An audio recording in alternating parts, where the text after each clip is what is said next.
গ্রামের নাম ছিল শালবনী। সেই গ্রামে থাকত এক কৃষক, তার নাম হাবিবুল। সারাদিন মাঠে কাজ করে সে খুব ক্লান্ত হয়ে পড়ত। তার বউ রহিমা ছিল ভীষণ সোজাসপটা আর একটু বোকাশোকা ধরনের। একদিন সকালবেলা না খেয়েই হাবিবুল মাঠে কাজ করতে চলে গিয়েছিল। দুপুর গড়িয়ে বিকেল হতে না হতেই তার পেটের ভেতর খিদে চরমে উঠল। সে বাড়ির দিকে চিৎকার করে বলল, ওগো রহিমা, কোথায় গেলে? তাড়াতাড়ি কিছু খেতে দাও তো, সকাল থেকে না খেয়ে আছি। পেটের ভেতর যেন ইঁদুর দৌড়াচ্ছে। রহিমা কথাটা শুনে একদম সিরিয়াস হয়ে গেল। কিছুক্ষণ পর সে দৌড়ে এলো, হাতে একটা মোটা লাঠি। এই নাও, এই লাঠিটা নাও, তোমার পেটের ইঁদুরটাকে মেরে ফেলো, না হলে তো আরো ক্ষতি করবে। হাবিবুল অবাক হয়ে বলল, কি বলছো এসব? আমি তো খিদের কথা বলেছি, আর তুমি সত্যি সত্যি? রাগে গজ গজ করতে করতে সে বলল, এই লাঠিটা দিয়ে আমার মাথায় একটা বাড়ি মারো, আমি মরেই যাই। এমন বউ নিয়ে আর সংসার করা যায় না। রাগ করে সে বাড়ি থেকে বেরিয়ে গেল। রহিমা কিছুই বুঝতে পারল না। সে ভাবল, সে তো ভালোই করতে চেয়েছিল। হাবিবুল রাগ করে বাজারে গেল। সেখানে তার বন্ধু সেলিমকে পেল। সেলিম বলল, এই দোস্ত, এত তাড়াতাড়ি ফিরে এলে কেন? হাবিবুল বলল, আর বলিস না, আমার বউটা একেবারে বোকা। আমি বললাম খিদেতে পেটের ভেতর ইঁদুর দৌড়াচ্ছে, সে কিনা লাঠি নিয়ে এলো ইঁদুর মারতে। সেলিম হেসে ফেলল। হাবিবুল বলল, হাসিস না, তুইও যদি এমন বউ পাস তখন বুঝবি।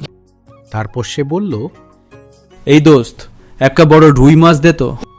সেলিম বলল, বড়টা 10 টাকা, ছোটটা 2 টাকা।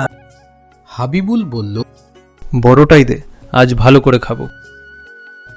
বাড়িতে ফিরে সে মাছটা রহিমার হাতে দিয়ে বলল, শোনো, এই মাছটা কিন্তু দেখে শুনে রান্না করবে। রহিমা মাথা নেড়ে বলল, ঠিক আছে, আমি ভালো করে দেখে শুনেই রান্না করব। সে মাছটা চুলোয় বসিয়ে সারাক্ষণ বসে বসে মাছাচের দিকে তাকিয়ে রইল। ভাবল, দেখে শুনে রান্না করতে বলেছে, তাই শুধু দেখলেই হবে। কিছুক্ষণ পর সে মাছটা তুলে এনে দিল। হাবিবুল খেয়ে একেবারে ক্ষেপে উঠল। এটা কি রান্না করেছো? এটা তো শুধু সেদ্ধ। তুমি তো বলেছিলে দেখে শুনে রান্না করতে, আমি তো সারাক্ষণ দেখেছি। হাবিবুল মাথায় হাত দিয়ে বলল, ভুল হয়েছে আমার, তোমাকে রান্না করতে বলাটাই ভুল। রাগে সে বলল, তুমি আজই তোমার বাবার বাড়ি চলে যাও। কাঁদতে কাঁদতে রহিমা বাবার বাড়ি চলে গেল। কয়েকদিন কেটে গেল। হাবিবুল বুঝতে পারল, বউ ছাড়া ঘর একদম ফাঁকা লাগে। একদিন বৃষ্টি পড়ছিল। সে ভাবল, আজ যদি গরুর মাংস কষা থাকতো। না, আর দেরি না, আমি ওকে নিয়ে আসব। সে শ্বশুরবাড়ি গেল। সেখানে তাকে খুব আদর করে বসানো হলো। রহিমা তাকে দেখে খুশিতে ভরে গেল। খাবার সময় সামনে এলো গরম গরম মাংস ভাত। হাবিবুল খেয়ে বলল, আহ, কি দারুণ রান্না। শাশুড়ি বললেন, এটা কিন্তু তোমার বউয়ের হাতের রান্নাই ছিল। হাবিবুল অবাক। সত্যি? রহিমা লজ্জা পেয়ে মাথা নেড়ে বলল। শাশুড়ি হেসে বললেন, ওকে যদি নিজের মতো করতে দাও, খুব ভালো রান্না করে, কিন্তু কিছু বলতে গেলে গুলিয়ে ফেলে। হাবিবুল মৃদু হেসে বলল, তাহলে আজ থেকে তুমি নিজের মতোই রান্না করবে, আমি কিছু বলবো না।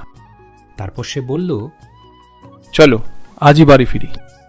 রহিমা খুশিতে তার সঙ্গে ফিরে গেল। সেদিন থেকে তাদের সংসার আবার ঠিক হয়ে গেল। হাবিবুল আর কখনো রহিমাকে নিয়ে হাসাহাসি করেনি, আর রহিমাও নিজের মতো করে সব কাজ করতে শুরু করল। সবাই একরকম নয়।